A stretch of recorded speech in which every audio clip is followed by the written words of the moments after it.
sex offenders are not allowed to live within 2,000 feet of a safe zone. That's a school, a playground, a daycare.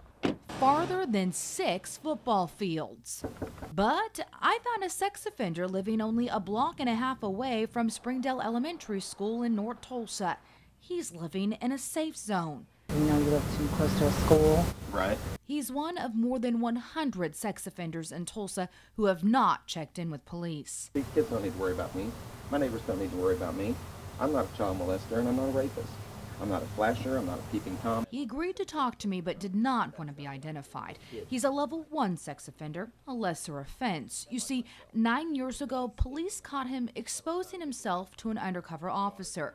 He's supposed to register for 17 years. However, he has not registered properly. I'm not going to be homeless. If they want to take me to jail because I have to have a place to live, so be it. Because he failed to register, his neighbors don't even know. I had no idea, I really didn't. Did you think there were sex offenders that lived on your street? No, I didn't know that. Delinquent sex offenders are all over this city. Officers say only 1 in 5 register with police. We've got the several hundred in Tulsa that we have no idea where they're living. There's where the danger comes in, because you have no idea that that house is where an offender lives. Since lawmakers created the Safe Zone law 6 years ago, only 431 offenders in Tulsa have checked in. This is what we need to register it. We either have to have one of these items as proof of residency. And that white little pocket right there near 11th and Sheridan is where most of Tulsa's sex offenders register with police. Zip code 74112. And most of them tell police they live in that motel. There's not a whole lot of room for them to live legally. These white pockets are the few places where sex offenders are allowed to live in Tulsa.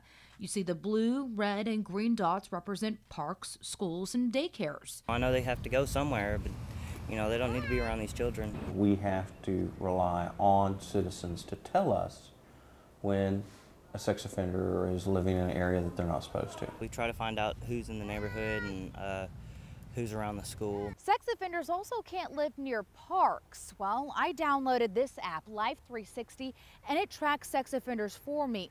It shows if you take a closer look, there's a sex offender who lives just a block and a half away from this park. So I checked it out. Turns out Tracy Whitlow's grandfathered in. He served time for molestation, but he lived in this house before the Safe Zone law went into effect. Just gotta watch your kids, you know, don't let them outside without you being there, you know. It only takes a second, and then they're gone. Police say most predators are close to home, not a stranger, but someone familiar to the child. Still, this Halloween, officers say parents cannot be too careful. Do your homework, and above all, know your neighbors before your child knocks. There's predators out there, and you just gotta watch your kids. We tried to find that sex offender we talked to earlier that was caught exposing himself, and we can't find him on this map at all. So to make sure you know where every sex offender lives in your neighborhood, go to the Tulsa Police Department website. Reporting in North Tulsa, I'm Abby Alford, Fox 23 News.